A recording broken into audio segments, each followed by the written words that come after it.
কিভাবে সম্ভব আমি সাইদী সাহেবের ফাঁসির দাবিতে যাব অথবা কেউ দাবি করছে আমি তার পক্ষে থাকবো? তো আমি আল্লাহ পাকের কাছেও মাফ চাই, আল্লাহ পাক যেন আমাকে মাফ করে, আপনারাও আমাকে ক্ষমা সুন্দর দৃষ্টিতে দেখবেন। আসসালামু আলাইকুম রহমতুল্লাহ। প্রিয় দর্শক, আপনারা সকলেই জানেন যে কলরবের একজন শিল্পী মুফতি আবু সাঈদ, ওনাকে নিয়ে বর্তমানে অনেক সমালোচনা হইতেছে। কেননা উনি নাকি শাহবাগ গণজাগরণ মঞ্চে গিয়ে ওই ফরিদউদ্দিন মাসুদের সাথে তাল মিলিয়ে, শাহবাগীদের সাথে তাল মিলিয়ে আজকে ধর্মপ্রাণ মুসলমানদেরকে কষ্ট দিয়েছে এবং তাদের আজকে বিরক্তির কারণ হয়ে গেছে। তো প্রিয় দর্শক, এই মুফতি সাঈদ আহমদ নিজের ভুল ক্ষমা চেয়ে, নিজের ভুলকে শুধরিয়ে তিনি ক্ষমা চেয়ে কি ভিডিও বার্তা দিয়েছেন, আজকের এই ভিডিওতেই আমি আপনাদেরকে দেখানোর চেষ্টা করব। চলুন আমরা পুরো ভিডিওটা দেখি, তারপর আমরা বিস্তারিত কথা বলার চেষ্টা করব।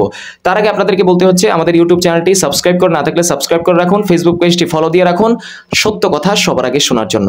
চলুন আমরা মূল ভিডিওটা দেখে আসি। কিভাবে সম্ভব আমি সাইদী সাহেবের ফাঁসির দাবিতে যাব অথবা কেউ দাবি করছে আমি তার পক্ষে থাকবো? তো আমি আল্লাহ পাকের কাছেও মাফ চাই, আল্লাহ পাক যেন আমাকে মাফ করে, আপনারাও আমাকে ক্ষমা সুন্দর দৃষ্টিতে দেখবেন। আসসালামু আলাইকুম রহমতুল্লাহ। আশা করি সকলে ভালো আছেন।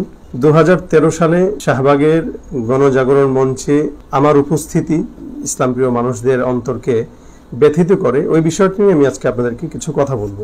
2008 সালে আইনুদ্দিন আল আজাদ রহমতুল্লাহ আলাই আমাকে জামিয়া ইকরা বাংলাদেশে এনে ভর্তি করা, আর আমার এখানে আসাটা আইনুদ্দিন আল আজাদ রহমতুল্লাহের হাত ধরে। উনি নিজে আমাকে এখানে ভর্তি করে দিয়েছেন, যার কারণে আমি এখানেই দাওরা হাদিস পর্যন্ত অধ্যয়নে ছিলাম। দ্বিতীয় বিষয় হলো শাহবাগে আমার যাওয়াটা কোন কেন্দ্র করে। দেখুন, আমরা জানি বাংলাদেশে আমরা যারা কওমি মাদ্রাসায় পড়েছি, তারা আমাদেরকে যে কোনো জায়গায় নিয়ে যায়, যে কোনো একটা সমাবেশ, যে কোনো মিছিল, ছাত্ররা থাকে, ওস্তাদরা তাদেরকে নিয়ে যায়। তো সেই ক্ষেত্রে সেই জায়গাটা থেকে আমরা কিন্তু তখন ছাত্র, এবং 2012-13 যে সেশনটা ছিল, আমি ওই সেশনে মিশকাত জামাতে পড়ি। আমাদের কাছে কিন্তু তখন মোবাইলও আমরা মাদ্রাসায় চালাতাম না, ফেসবুক তো প্রশ্নই আসে না, আমরা সম্পূর্ণটাই মোবাইল ব্রাউজার এগুলোর বাইরে ছিলাম। তা হঠাৎ করে আমাদের ওস্তাদ একদিন বললেন যে চলো আমরা একটা মানববন্ধন করব, সংবাদ সম্মেলন করব, তোমরা আমাদের সাথে চলো। আমাদের সব ছাত্ররা মিলে আমরা তখন ওই জায়গাটায় ওস্তাদের সাথে যাই। আমরা কোথায় যাচ্ছি, কেন যাচ্ছি, বা আন্দোলনটা কি, তখনও কিন্তু আমরা এই আন্দোলন সম্পর্কে ওয়াকিফাল না। আমি মাওলানা ফরিদ মাসুদ সাহেব হুজুরের পিছনে দাঁড়ানো ছিলাম, অনেক ভিড়ের ভিতরে আমরা ছিলাম। তা হুজুর বক্তব্য দিচ্ছেন, এগুলো তখনও ওভাবে আমি খেয়াল করিনি, অনেক পরে খেয়াল করেছি।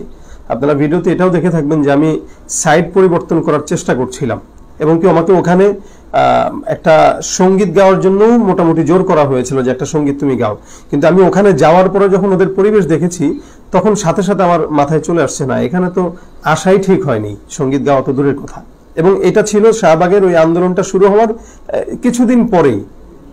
অতপর ওই জায়গাটায় যখন আমরা যে জানলাম যে এখানে নাস্তিকদের এবং ছেলে মেয়ে একসাথে কি একটা অবস্থা, সাইদী সাহেবের ফাঁসি চাচ্ছে এবং অন্যান্য আলেমদের ফাঁসি যাচ্ছে, তখন সাথে সাথে মাথায় আসলো যে এই জায়গা তো আমার আসা ঠিক হয়নি, এবং যার কারণে আমি তখন ওখানে গজলও পরিবেশন করিনি। এবং ওখান থেকে আসার পরে আমার অসংখ্য সঙ্গীত আপনারা দেখতে পাবেন। শাহবাগে যাওয়া তো আমার অবশ্যই খারাপ হয়েছে, যদিও এটা আমার অনিচ্ছা সত্ত্বে, আমার অনাকাঙ্ক্ষিতভাবে, কিন্তু আমি তো এটা লালন করি না। সাইদী সাহেব প্রত্যেকটা মানুষের ভিতরে, হৃদয়ের ভিতরে প্রবেশ করে আছে, গ্রাম গঞ্জে, দেশ বিদেশে, এবং আমার ঘরে আমার মা, আমার বাবা, আমি সহ ছোটবেলা থেকে সাইদী সাহেব রহমতুল্লাহ আলাইহির বয়ান আমরা শুনি। তো সেখানে কিভাবে সম্ভব আমি সাইদী সাহেবের ফাঁসির দাবিতে যাব অথবা কেউ দাবি করছে আমি তার পক্ষে থাকবো? জন্য আপনারা দেখেছেন পরবর্তীতে সাইদী সাহেব রহমতুল্লাহ আলাইহির ইন্তেকালের পরেও আমি ওনাকে নিয়ে আমার জুমার মসজিদে সরাসরি বলেছি, এবং কি ওনার ইন্তেকালের আগেও অনেক মাহফিলে যে আমি ওনার ব্যাপারে কথা বলেছি। কথা বলতে যে কিছু কিছু জায়গায় আমি কমিটির রোষানলের শিকারও হয়েছি। এটা শুধুমাত্র ব্যক্তিগত মহব্বত থেকেই কিন্তু সাইদী সাহেব রহমতুল্লাহ আলাইহির ব্যাপারে আমার কথা বলা ছিল, কাউকে খুশি করার জন্য না। হেফাজতের আন্দোলনের সময় শাহবাগের ওটার বিপরীতে, শাহবাগের ওই আন্দোলনের পরবর্তীতেই কিন্তু হেফাজতে ইসলাম মাথাচাড়া দিয়ে তখন বিশাল আকারে সারা বাংলাদেশে একটি বিপ্লব ঘটিয়েছে। ওই বিপ্লবের সময় আমার অসংখ্য সঙ্গীত, যা সারা বাংলাদেশ ব্যাপী সমাদৃত হয়েছে, প্রত্যেকটা হেফাজতের সমাবেশে আমাদের ওই সঙ্গীতগুলো গিয়েছে। সেই আন্দোলনে যখন আমরা কলরব বিশাল ট্রাক নিয়ে আমরা যখন মানুষের ভিতরে একটা স্পৃহা তৈরি করার জন্য ফাঁসি চাই, ফাঁসি চাই, নাস্তিকদের ফাঁসি চাই, নাস্তিকতার পতন চাই, দিন ইসলামের বিজয় চাই, এই গানগুলো তো আপনাদের মুখে মুখে তো আমাদের এই সঙ্গীতগুলো। এর পরবর্তীতে অসংখ্য গান আমি রচনা করেছি যেগুলো নাস্তিকদের বিরুদ্ধে, যেগুলো শাহবাগী গণজাগরণ মঞ্চ না, শুধু বাংলার সব নাস্তিকদের বিরুদ্ধে। আমি সাল থেকে আলোচনা 14-15 থেকে আমি আলোচনা করি বয়ানের জগতে। এই পর্যন্ত প্রত্যেকটা বয়ানে আমি নাস্তিকদের বিরুদ্ধে কঠোর অবস্থান নিয়েছি, এটা আপনাদের সামনে স্পষ্ট।